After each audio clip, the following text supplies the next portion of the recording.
Stark. I build neat stuff, I got a great girl, and occasionally save the world. So why can't I sleep?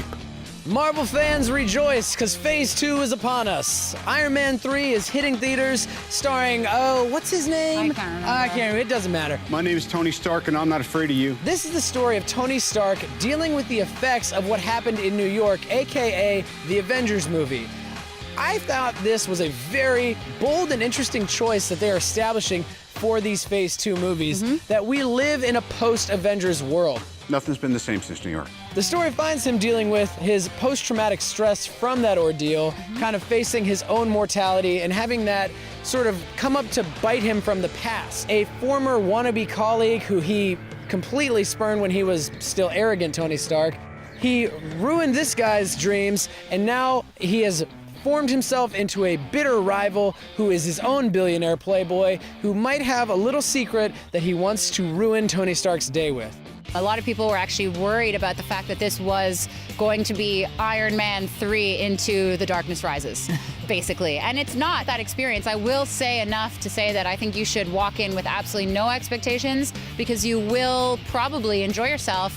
I enjoyed myself. First of all, I love Shane Black. I think he's a brilliant writer. The comedy of this movie is outrageously funny at times. This is hands down the funniest superhero movie you will ever see. How many in the air, Jarvis? 13, sir. How many can I carry? 4.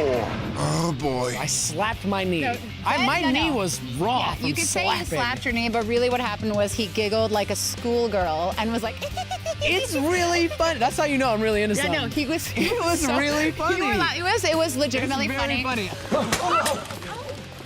Fill me. I love Shane Black. I've always loved Shane Black. The Lethal Weapon movies are very close to my heart. Kiss Kiss Bang Bang. It really set the bar high for Iron Man 3 for me. I feel like I had higher expectations than most going into this.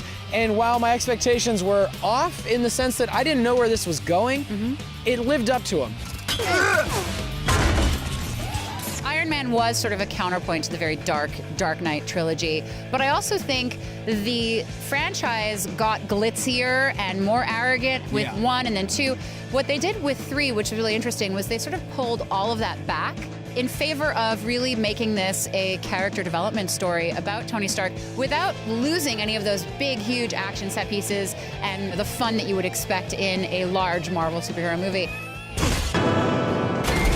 Pepper Potts and her role in this is interesting to me. She's far more instrumental in the story of Tony Stark here than she has been in the past. In the past, she was sort of like glorified window dressing, and now she really has a purpose, and I thought Gwyneth Paltrow did a great job.